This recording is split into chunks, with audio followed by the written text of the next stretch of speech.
Dr. Sabrina, we're honored to have you on our show, and we're honored to share your story with our audience.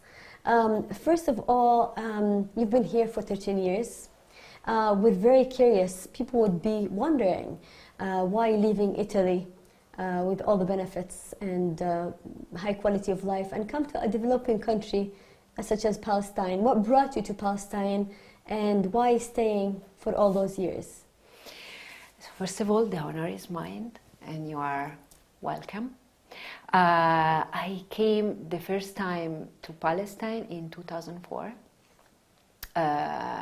What brought me to Palestine the first time was, I guess I was around 25 or 26. I was very active in my country for human rights and all of this peace movement, and so I got to know very well what was happening here, and then I decided to come as a volunteer. It was the middle of the Second Intifada, and I went to Nablus my first time, and I was serving the Medical Relief Society through an association which is Assopace Italia, and well, the most of our job, it was in the ambulances, and we were also helping. There were a lot of, there were the curfew at that time, so many houses were occupied.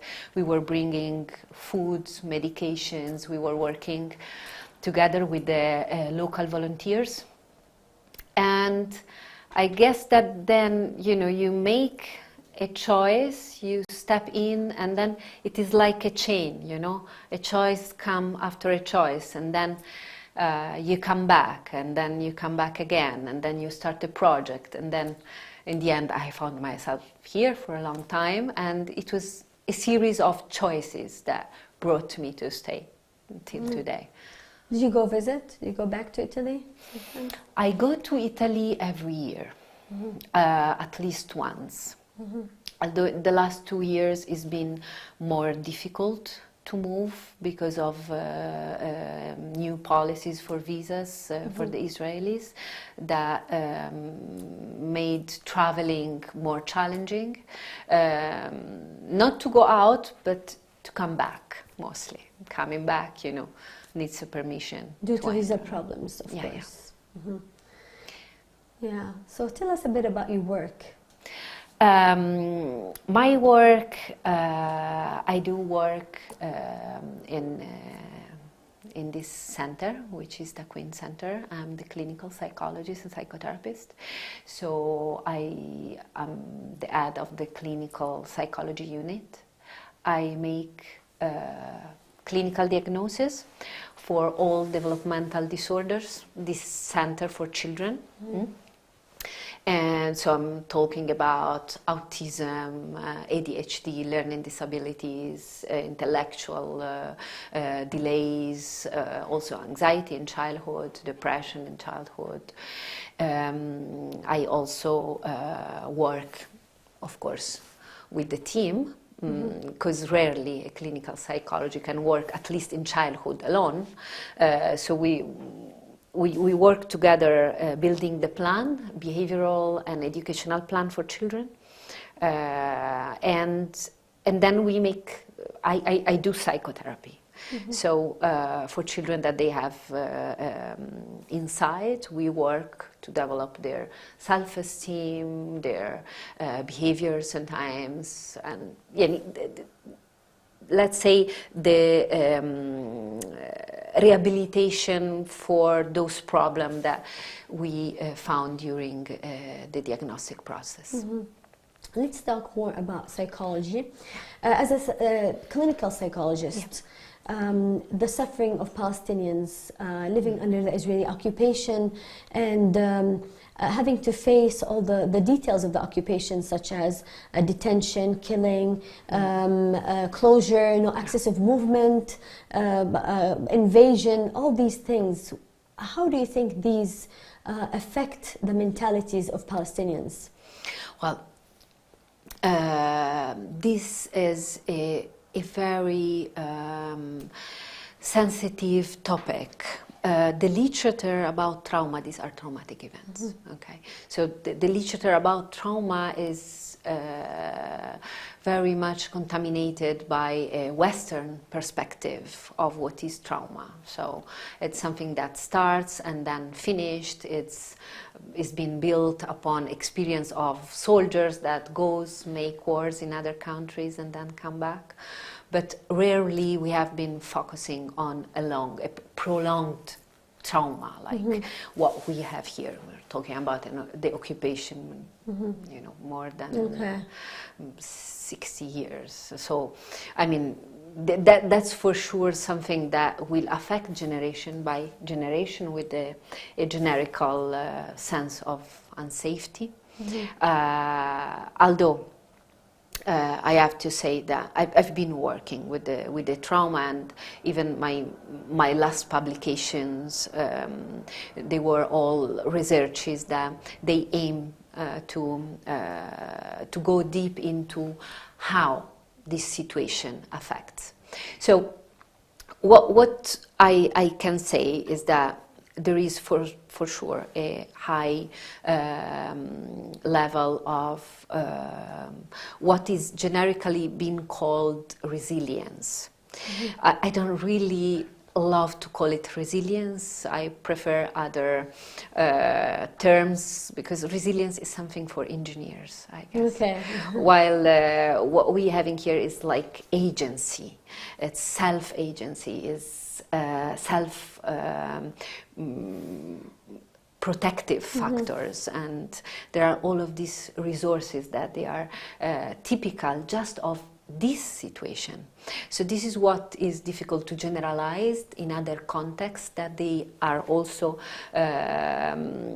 characterized by trauma, because what is happening in Palestine is unique, and there are many factors between these protective factors that I mentioned, like feeling belonging, like hope, like very high political awareness, and also this we call it steadfastness, like we stay at any cost. Yes. And this is kind of... We call it sumud. Sumud. Yes. Exactly. So all of this, it's something that is typical of here, and we can't generalize it, and that's why I said we lack literature. It is very interesting by a scientific point of view. It is very interesting by a human point of view also.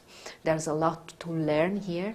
I like to say that yes, people, they are affected, they are traumatized, but also they are teaching a big lesson. And I still believe that the best therapy for this kind of trauma is resistance. Wow, amazing. Yes. So through our show, we're trying to show internationals who've never been to Palestine the reality of life under occupation. And you've been here for 13 years.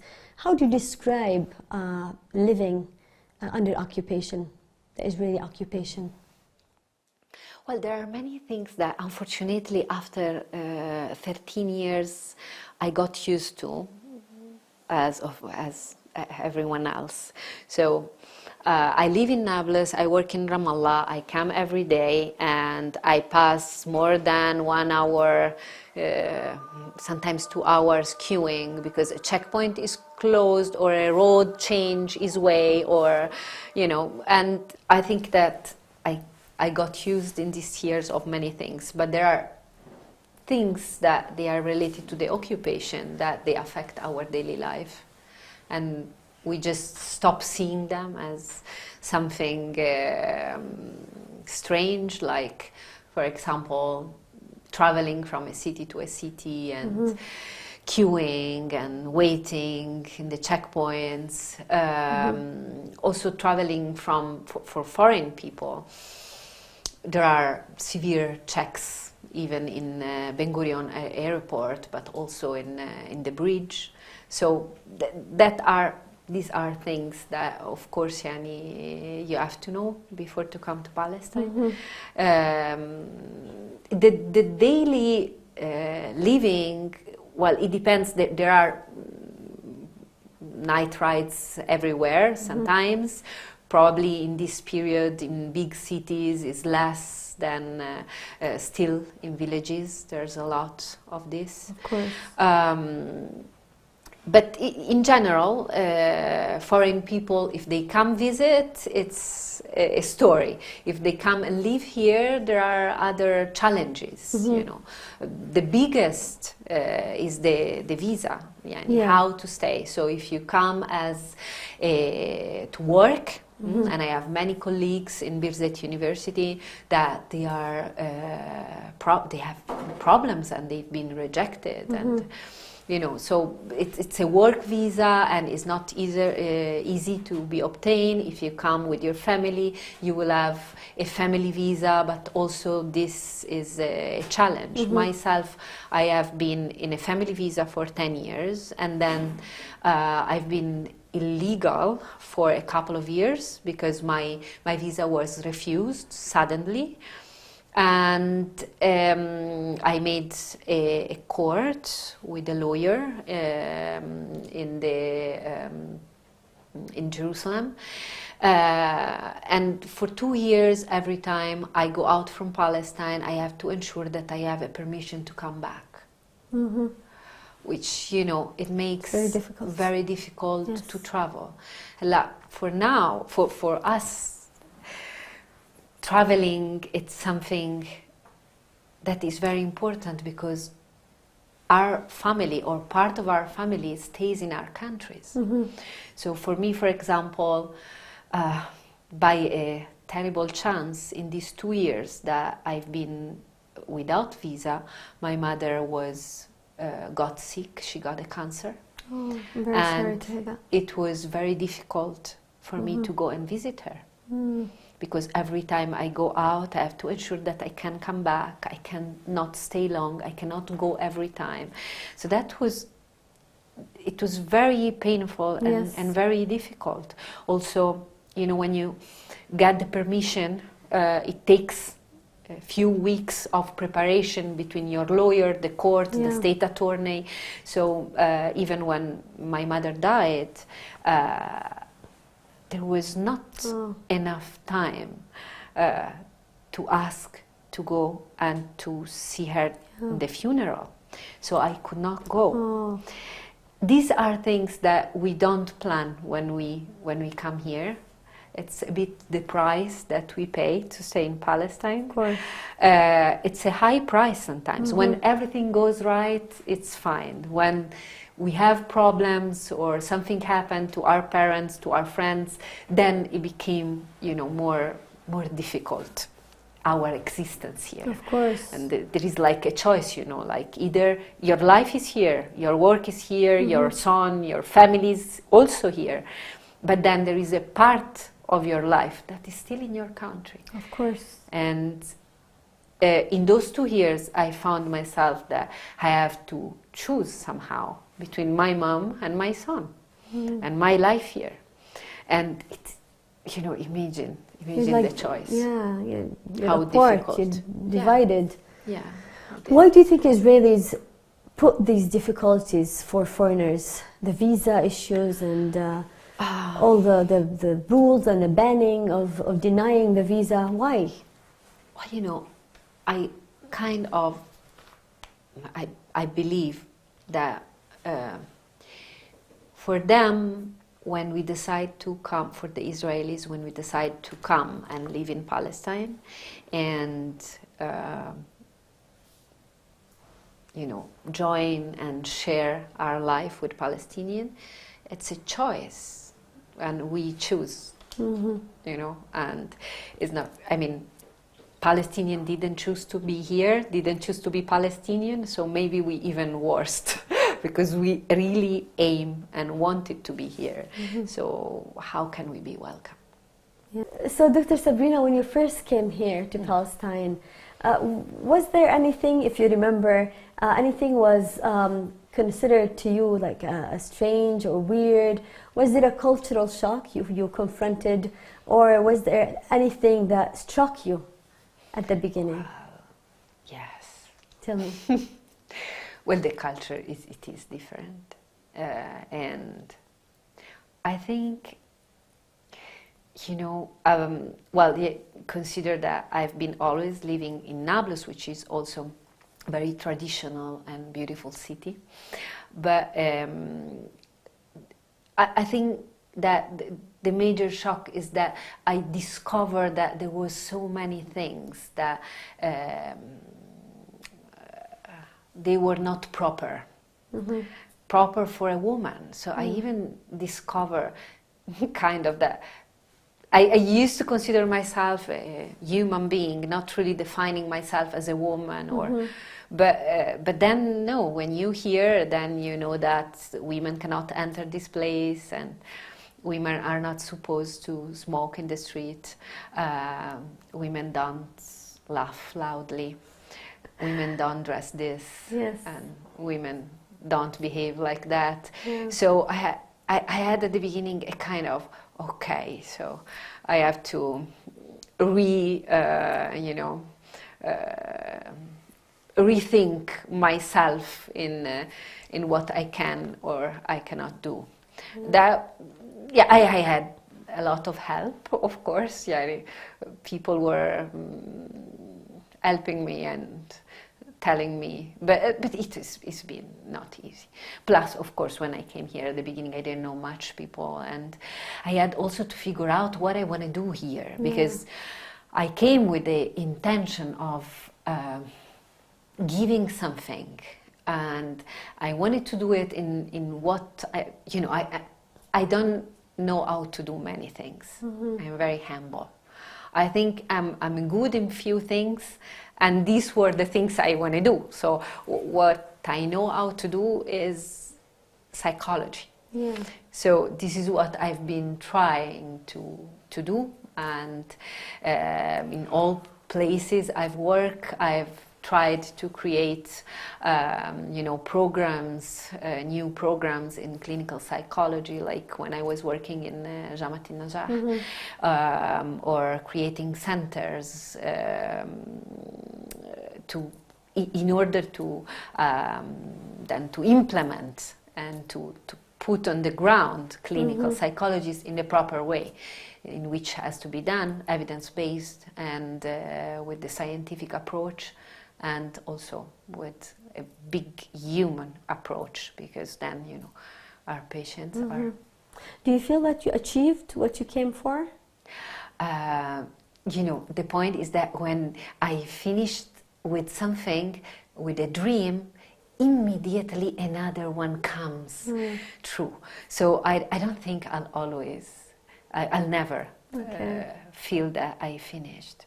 How do you see this region in 100 years, and what you hope for?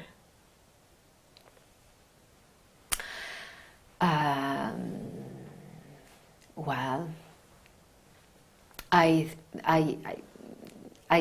want to be optimistic. Okay, so I see that many good things will happen, and people will be able to live with more freedom, and I wish that even as services and as policies, there will be an internal development, and I see that there are many potential to reach these goals. We have to be. I think we have to be brave. Yes. And to keep on. I believe that the heroes here are the people that every day wake up, go to work, and stays here and don't leave, and keep on doing his best in the place we are. We don't have to make huge things. We have to keep on doing what we are doing, and to make it with dignity. Yes. and to keep on showing that what we're doing is valuable. Yes, whatever it is. It's part of resistance, working, being, making an effort to build this future of our kids also. It's actually part of the resistance and struggle we're doing. Yeah, it is. And to educate ourselves and to be on the edge of everything, and to see things also. To believe less and to search the truth more. Of course. My last question for you, what message would you like to deliver to the world, maybe to Italians, Europeans, about Palestinians and Palestine? I'm very little, to deliver messages to the world. So deliver a little message if you want. A little message. To, well, I believe that, I deeply believe that every time that we accept to see some injustice and to work through without stopping and denounce it, that's a kind of loss for everyone. So what I would like everyone to do is to at least stop and say this is wrong. Mm-hmm. It's very little sacrifice, but I do believe that it's so clear, where is the right and where is the wrong, and it needs just to put a little effort. Yes. And at least when we reach talking about human rights, mm-hmm. Is this difficult to differentiate what is right from what is wrong? I don't think so. We're not talking about ideology. Yeah. We're not talking about religion. Mm-hmm. We're not talking about politics. We're talking about humans. Yeah, something obvious. Something obvious. Yeah. So let's have the courage, Yani, to say that this is not going to work. Mm-hmm. Because every time that we don't do it, it's kind of, we also losing. Of course. Every time that we don't pay attention of a war in some hidden place in the world, we also losing. We're losing a piece of our dignity, a piece of our freedom. Very true. I want to thank you very much for speaking up and standing up for justice. It's very important to have you and international people around here, to have the support. It's very, very necessary and important. Thank you very much for sharing your story and being on our show. Thank you.